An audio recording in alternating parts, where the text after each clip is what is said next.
Okay guys, so welcome and thank you very much for joining me again. I've had a really busy weekend actually this weekend, and a busy week all over, all through the week, through work and all that kind of thing. But I thought I'd just do a quick video just before I go to bed. There's a lot to talk about, and I probably won't be able to cover it all today. But we've got a lot of stuff to get through over the next half an hour or so. But yeah, this weekend unusually has been a lot of gaming been going on here, but doing it remotely. So,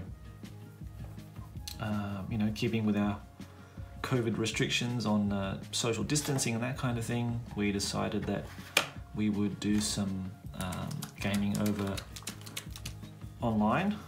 So on the Sunday, my mate in Japan here has wanted to run like an Advanced Hero Quest. Been wanting to do it for a long time. Could never get down to his place to do it with the guys. So we decided to do it online, just together, just me and him. And I think his son was like playing one of the characters on there as well. And that was really fun. I haven't played very little of Advanced Hero Quest. I just love the game. I used to look over the rule book and quite a lot, and just fell in love with the mechanics of the game, and this sort of is so fun to play. And hadn't tried playing it solo, and I'm going to do that at some point, or do some stuff for the channel with Advanced Hero Quest in the future.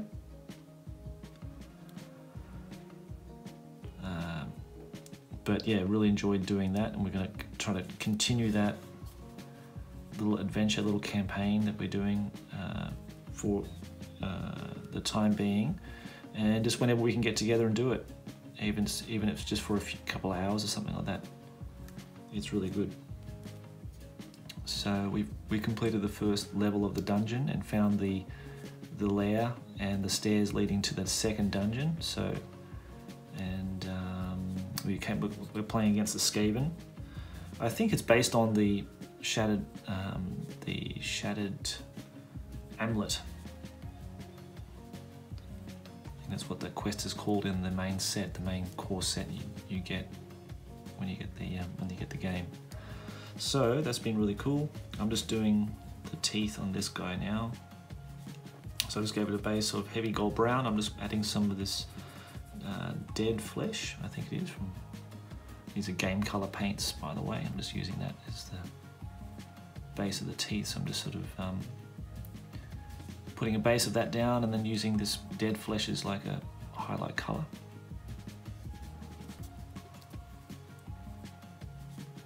So we did that on the Sunday, and that was really good fun, and I look forward to continuing that campaign, hopefully every weekend if we get a chance to do that, just depending on our schedules and that kind of thing. Then today being Monday, I had a game of that Warhammer Renaissance with Jonjo online. You've probably seen the video. I've uploaded it later this afternoon after just doing some editing on it. It was like I think it was about a 2.5 hour game, and I had to edit it down to like just under an hour, because otherwise I would never be able to upload it, or never be able to save it onto my phone. And that's one of the issues I have at the moment with memory and storage, is that I just don't have enough space on my phone to do it. Especially in in HD, full HD, so I had to go 720p. So there's a bit of a downgrade in the visuals, but I don't think that really impacts too much on the gameplay and what you can see visually that much. So, but yeah, that was good fun. I think it's our first sort of trial of these rules, and there's a lot to talk about in regards to that, because I had people messaging me too on Messenger. I had Dave Lister message me about it, saying what I thought about it and that kind of thing. And I guess the main question really is that well, for me, is that is it going to replace my love of the 4th and 5th edition games? And in answer to that, it won't. I think it's just a very good variant. It's just basically another edition. I call it an edition, but it's not really an edition. It's homebrew rules, and it's based on Boulder's, you know, vision of how he wants to play, how he wants to see this game be to play with his friends, and his friends got on board with it, and he just shared it with online. He could have just kept it to himself and just not shared it with anybody, just played it with his friends in his neighborhood and games club, and no one would have been the wiser. But I think sharing it with the community overall is a good idea, and it's sort of allowing people to test his rules and or his modifications to the main rules, because essentially it is just Warhammer. It is, you know, it's not that much different from 5th edition or 4th edition really in its core, in the core sense of it, of its how it plays, its mechanics.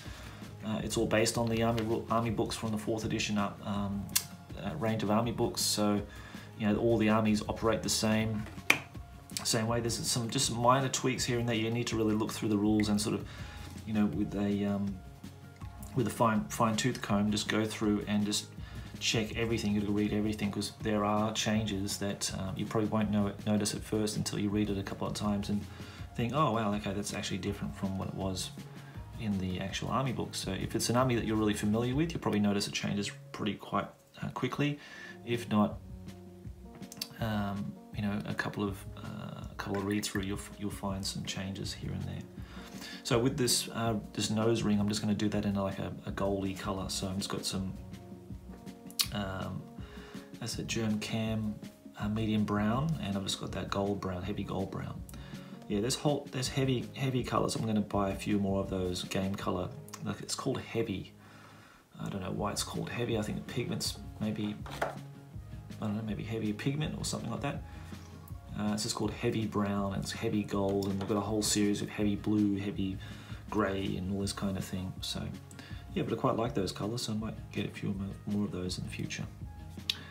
Yeah, so essentially it's not going to replace my love of 4th or 5th edition. I think it's, like I say, a good variant. It's something else that we can play, because, you know, to be honest, I'm not going to play 6th edition. I'm just not going to play it. I think a couple of times I said, oh yeah, I might give it a go, but I'm just not going to play it. It's just not me.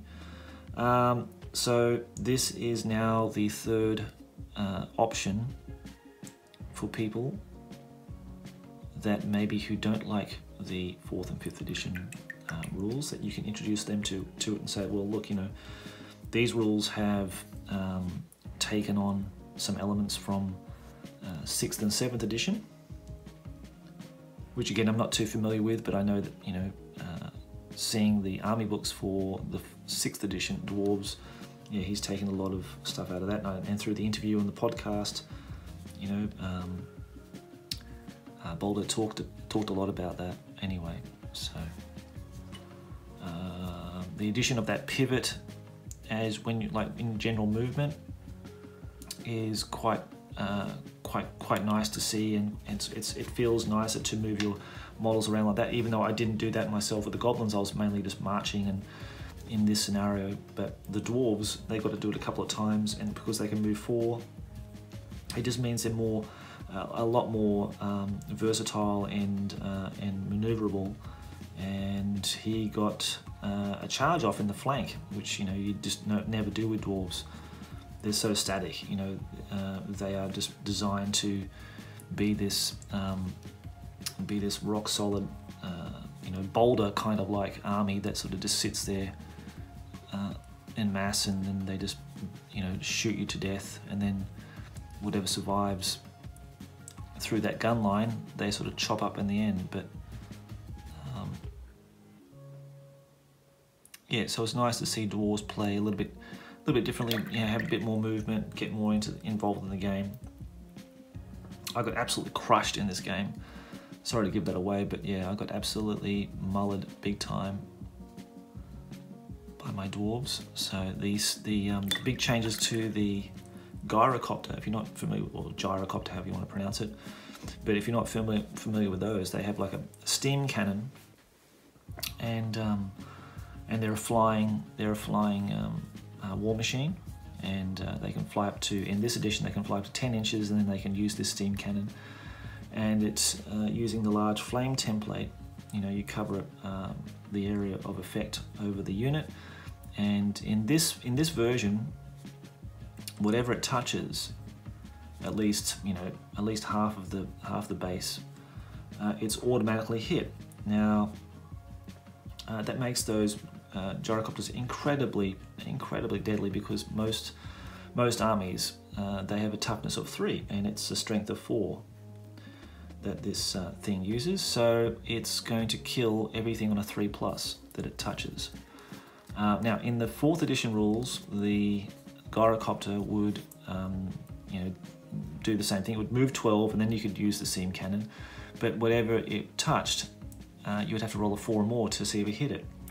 Now that would then sort of give you an average number, generally half of, in most cases, if you're lucky, 3/4.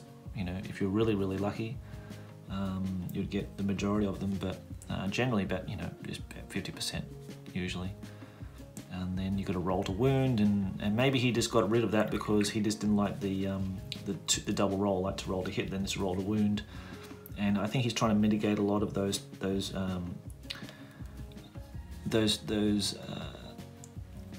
tables and charts that you saw in the 4th edition book, for misfires and all that kind of stuff.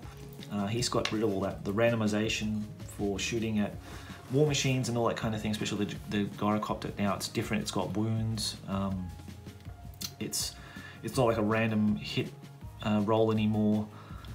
So maybe he just got frustrated with all the randomness of shooting. It took so long that he just wanted to mitigate all that and to say, okay, well, this has this stat line now, and it has so many wounds, and once it reaches its wound limit, it's effectively destroyed. So yeah, I mean, it's different in that sense, and I don't know whether that's come from another edition later on, like 7th or 8th edition. I'm not sure, but that's certainly a big change. Am I really happy with that? Well, I'm in the sense that if I play this edition, I'll follow those rules, and again, if someone says, "Hey, Josh, you want to play 5th?" I'll be, yeah, cool. I'll be happy with that. I'm going to lose some benefits from playing in this edition, but I'll gain some in other ways. I'm just doing some bit of highlighting here, just adding some white to this Mirage Blue grey here for the fur. So yeah, it's just another little alternative that maybe guys in my group that don't necessarily want to play the Hero Hammer versions of the rules, maybe this will be a nice little fresh alternative. The armies have been updated, so maybe like my mate John Joe, he doesn't like the 5th edition or 4th edition rules for high elves, but maybe this edition will give them a little boost in certain ways that he might be really happy, and he might want to play more. It's got a lot of positives to it. That's for sure. I mean, there are some negatives, a little bit of negatives, but generally there's a lot of positives. Like dwarves, for example, are just rock solid in this edition, and I think if I play Warhammer Renaissance, I'll definitely take dwarves 9 times out of 10, because I just love how they roll in this edition now. Yeah, much more appealing to me than playing in just straight 4th, but in straight 4th they're awesome as well, and and 5th as well. So I've got 3 options now of running dwarves, and I think I touched on those in the last episode, so I'm not going to bore you again with those little added details of the certain regiments they added in this edition that weren't in the 4th edition book. I'm just going to highlight some of these little hooves here. I also just finished editing a new podcast, so that's up there now. Had a great talk with Robert in the States about his origin story. So please go and check that out and have a listen. He's a really nice guy to listen to and talk to. So, and he's a great painter too, so he's got some really nice stuff up on the Hero Hammer group on Facebook. There's some really nice he did those wolves for Grom's Chariot. He's doing Grom's Chariot at the moment, so I'm looking forward to seeing that finished. And because the wolves that he just painted look really, really nice and very reminiscent in the style of the period. So yeah, it'd be cool to see those finished.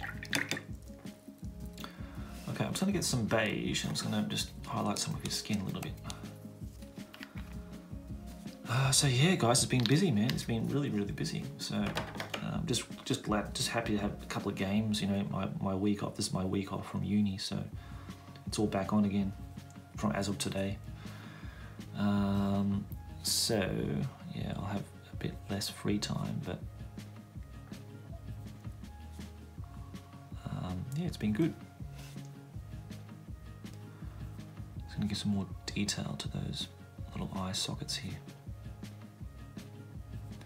But lots been happening. I've actually got a Patreon, so thank you to, I'm not going to say his name because I'm going to butcher it completely, but this gentleman's from Denmark, and he sent me a really nice email on the Crown of Command podcast at gmail.com.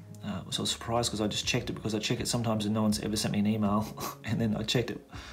I think it was on Friday, and he sent me an email. He signed up to the Patreon, and he just wanted to say he really enjoyed the podcast and the channel and all that kind of thing. So thank you. I'm not going to say his name because I forget what it is, and I'm going to really, just butcher it completely in pronunciation. So he's from Denmark, and thank you. There's a lot of guys and a lot of people who play in the Scandinavian countries, I've noticed too. And I think, because the guys from the All Will Live podcast, they're from Sweden, I believe. So maybe there is quite a large group of people. And Boulder from the Warhammer Renaissance, he's from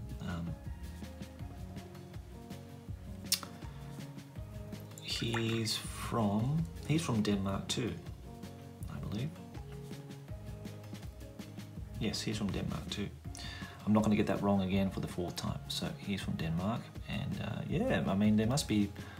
Oh, actually, yeah, and the guy who contacted me through email, he also is on that Warhammer Renaissance site. So he might actually be someone associated with that group that plays in that play group, maybe. But yeah, we are going to play more of that Renaissance. We are going to give it a good go.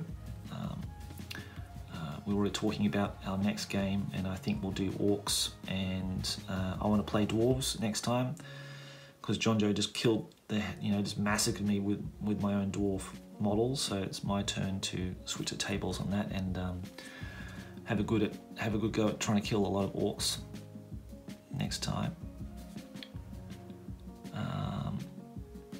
But essentially it is 4th edition, because it does use the 4th edition spells and that kind of thing.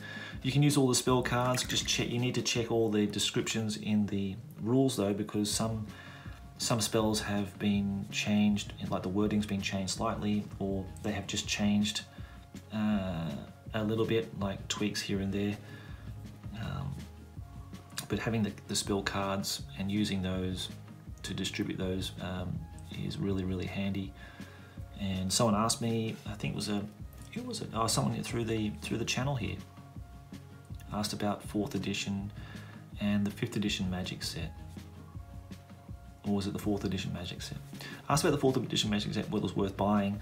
I think it is. I think you can definitely use it for Renaissance, for example. You'll definitely need it. Is it essential? I don't think, it's not absolutely essential. I mean, you can just print off the cards and that kind of thing on the Hero Hammer group. If you're really desperate to get the spell cards and all that, they're up there already. And but it is a really nice set to get. It's got all the magic items in it. Most of the magic items in Renaissance are in that set anyway. Again, you'll just need to check the descriptions in the rulebook, because amendments have been made, and some things, the points have all changed. Basically, all the point costs have changed, and maybe some of the wording has changed as well. So, for example, the Crown of Command, I took it today, being my Night Goblin Warlord, old Spoon Snatcher. So he had the Crown of Command, and in this version, it is 10 points more expensive. It is still giving you 10 leadership, but it's modified. It's modified in this version. Before it was unmodified, and I loved it because it was unmodified, because it's like basically you just had like hatred for all armies basically in his 12-inch radius. But in this edition, it's 18 inches. The command radius is 18 inches, so that's a little bit different. What else? And there's some other items that have been, I think he made up himself. I've never heard of them before, and I just think he's just made them, or him and his group have made them, and they just included in the game. So it is its own separate entity. It's not, you know, it's obviously based on all the other editions and mainly 4th, but yeah, it is its own thing. So like I said, it's just a nice alternative. We're definitely gonna have fun with it.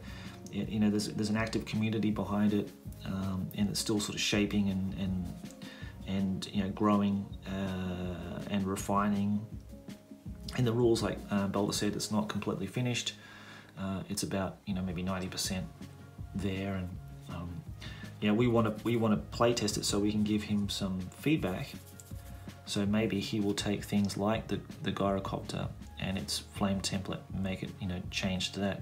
I didn't particularly like how the Goblin War test was taken in this edition, because it's just, you know, it's just, you just roll a dice, and if you roll a 1, well then you're stuffed. Basically, you can't cast spells or anything like that. And if there are, then you got to roll a test again on his toughness, and if you roll over his toughness, he takes a wound, and he'll take an additional wound for any unit of 12 models of Orc and Goblin models within 12 inches of him. And I think that's just way too, it's just, you know, why would you invest a huge amount of points in an Orc Shaman, for example? I just don't see why you would do it.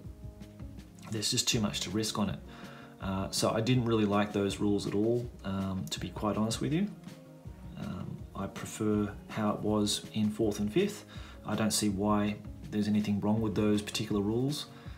And I like it how with Night Goblins they can carry their little magic mushrooms, and they don't need to, you know, if they're not, because in the old rules you have to be within a group of Orc and Goblins to, you know, to get the War energy, the War magic through your troops. But the Night Goblins could, you know, be without, you know, not within range of any units at all, and they just take D6 wins magic cards by eating the mushrooms. And it was far more safer, I thought, with the War test with that in the old rules, in like the original rules. So yeah, I don't like how they do it now, but that, you know, that's just, you just got to take it and for what it is, and you know, that's the way it is. So maybe the way he's done it is based on older editions, or newer editions I should say, like 6th and 7th, I'm not sure. I'm just going to highlight these horns here. In other news, Angel has contacted me through email.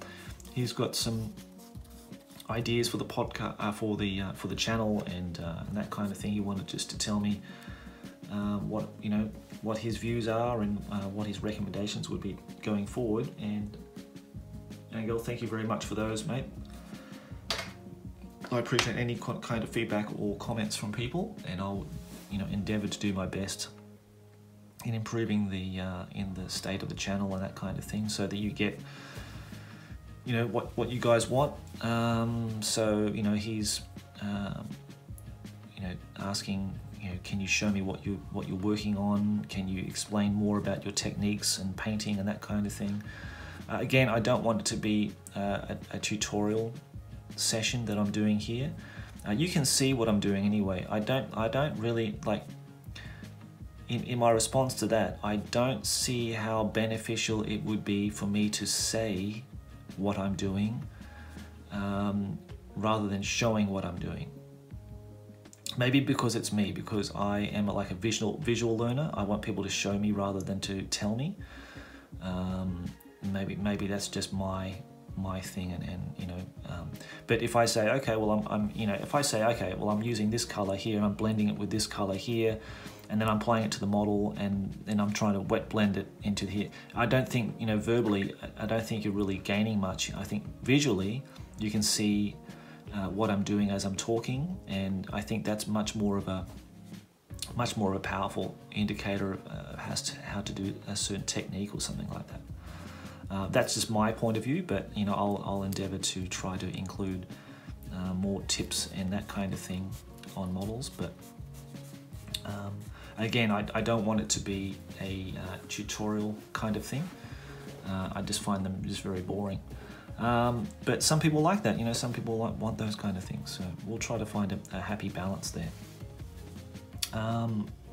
Now, Angel has some miniatures he was going to send me in exchange for some brushes, but instead we are going to do something a little bit different. We're going to do something a little bit special in that we're going to have some competitions on the channel in the future, and they will the winners of those competitions, we've still got to work it out, because I'm still talking with him how we're going to do it and what kind of competitions we're going to have. It's going to be like mainly a painting competition where, you know, we want you to be motivated to paint your own models and to show them. But I think it's, yeah, through YouTube it's quite a difficult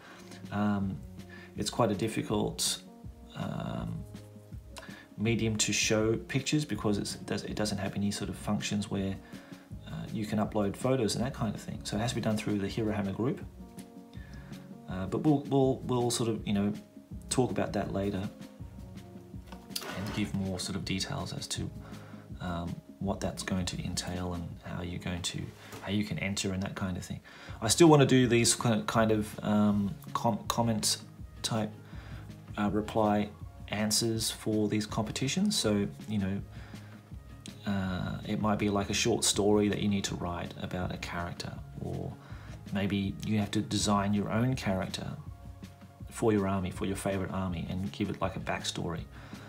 And then, you know, those kind of things I'm really quite interested in doing, because I think that's a lot of fun. I think it's a lot of fun for you guys too.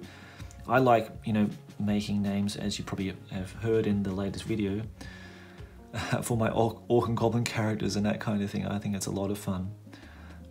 Maybe not such a backstory, but yeah, just making the names for maybe a named character. That'd be quite cool. Like, you know, naming your favorite character that you made or something like that. I did have a character, a Goblin character called Big Boss Big Balls back in the day. I think he's been held captive by one of my friends.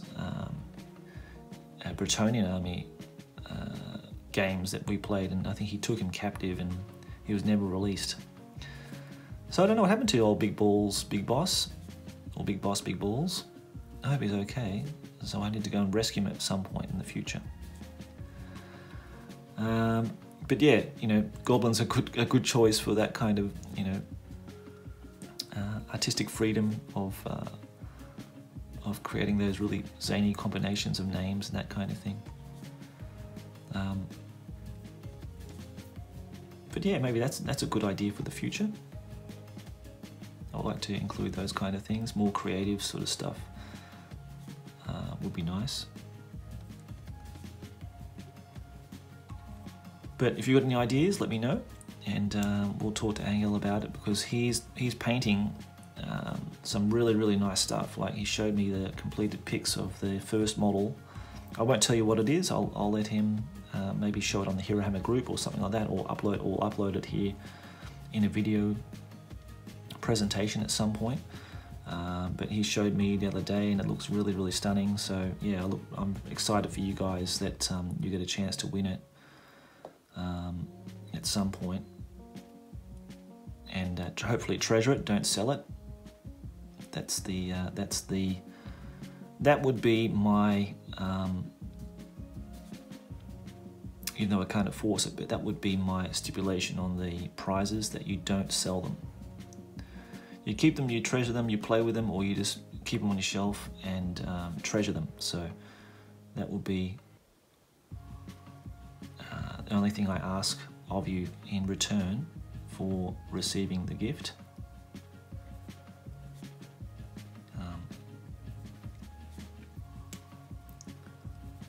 And I know you guys wouldn't do it anyway, you know what I mean?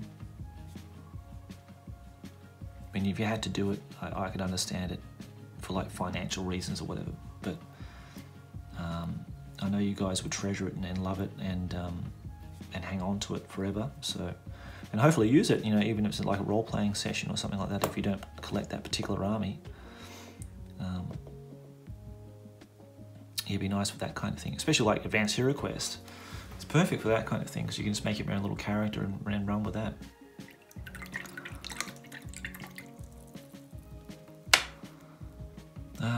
Yeah, I've had more questions about the brushes, of course, so thanks very much. And for everybody who had commented in the last week or so, and people who had now subscribed, thank you again for giving me a chance. And a bit of a shout out to my mate David Schooley in the States. I think he's now in Florida. I think he just moved. And the poor guy was living rough, like he didn't have any furniture in his house and where he relocated to. So I think he's in the process of getting that all sorted. But yeah, he gave me a really nice story about his local game store that he went to. He recently visited, and they had, and this is no word of a lie, they had 3 blister packs of Stone Trolls, like the original Stone Trolls in blisters, for sale there. So he snapped those up really quick. And yeah, I was really excited for him because that's pretty awesome. I'm really happy he got those, and he got some undead, I think White Cavalry, I think he said. And yeah, so those little shops do exist. They're still around. I'm sure there are many of those in the States, in different major cities. I'm sure you can find those places still. In Australia, they're like so few and far between. I don't think there's any left, sadly, which is a real shame, because I love those little independent stores that carry lots of different things and lots of old stuff, and they keep it all sort of in these little nooks and crannies, and that you've got to really go and searching for. It becomes a bit like a treasure hunt, you know. And our store that we had here in Japan was like that. The original store we went to before it sadly closed down. It did have little surprises like that. We'd find something hidden away, or on a bookshelf or something like that, which was like, you know, the 90s sort of era models or books and that kind of thing. Some were in Japanese and some weren't. Some were in English, but yeah, it's nice to come across those every now and again. Okay, guys. Well, I'm actually gonna call it here, I think, because, you know, I need to get to work tomorrow, and I'm pretty tired. I've had a really big weekend. I've given lots of video content in this last day. So yeah, please go through that and check it out. But I'll be back hopefully maybe tomorrow. I'll come back and have a chat with you again, if not in the next couple of days. I'm still working through my commissions, and I'm getting almost to the point of finishing one big one for a guy here in Japan, which is good, because once that's out the door, I'll be very relieved, and that's a big weight off my shoulders then. And then I've just got I've got David's stuff to do as well, and I've got another one for a guy in Canada that I need to get done as well, and get that finished and out the door. But yeah, it's coming together. Unfortunately, I didn't get to do finish that monopose high elf for the Middle Hammer challenge. So I hope you guys, anybody who entered it, I hope they got it finished and entered, because I really wanted to do that one. I just never got around to doing it. And of course, it was the last day for the Old World Army Challenge, so I had to finish those models for Jesse, and I did. I finished the last 2 Chaos Warriors, so I'll post those pics after this video, so you can have a look at what I've done this evening. And I just uploaded actually no, I haven't. I need to go and do that now. So sorry guys, I'm gonna finish up here. I've got to upload my entry. So take care. Okay, I'll see you in the next one.